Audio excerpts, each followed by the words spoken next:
കൃഷ്ണ ഗുരുവായൂരപ്പ ശരണം. പൊന്നുണ്ണിക്കണ്ണൻ്റെ ഉഷപ്പൂജ അലങ്കാരം രാവിലെ 4 മണിക്ക് മലർനിവേദ്യം കഴിഞ്ഞ് ശ്രീകോവിൽ നട തുറന്നു. നെയ്വിളക്കുകളെല്ലാം നിറഞ്ഞ് കത്തണുണ്ട്. പൊന്നുണ്ണിക്കണ്ണനത് ആ ശ്രീലകത്ത് പുഞ്ചിരിച്ച് നിൽക്കണം കേട്ടോ.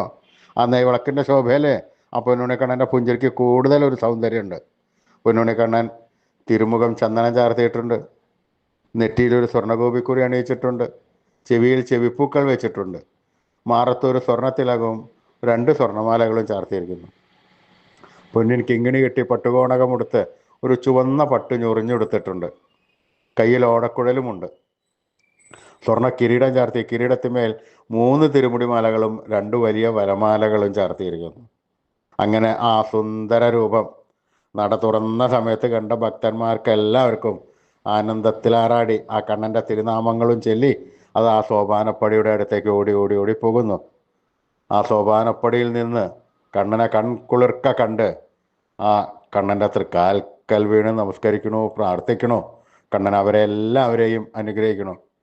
ആ സുന്ദര രൂപം നമുക്കും നമ്മുടെ മനസ്സിലേക്കൊന്ന് വായിച്ചാലോ.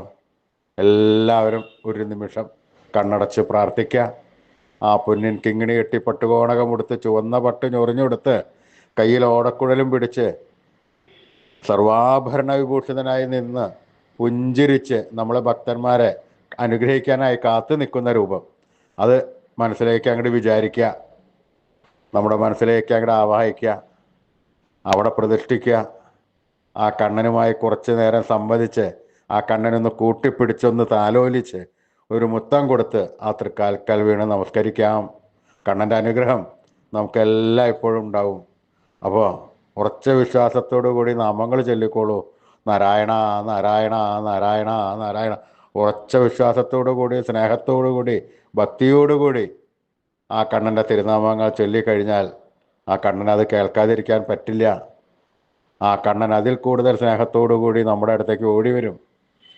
നമുക്ക് വേണ്ട സമയത്ത് വേണ്ടതെല്ലാം വാരിക്കോരിത്തന്ന് ആ കണ്ണൻ നമ്മളെ അനുഗ്രഹിക്കും. അതുറപ്പാണ്. ആ വിശ്വാസത്തോടു കൂടി എല്ലാവരും ജപിച്ചോളൂ നാമങ്ങൾ കേട്ടോ. നാരായണ നാരായണ നാരായണ നാരായണ.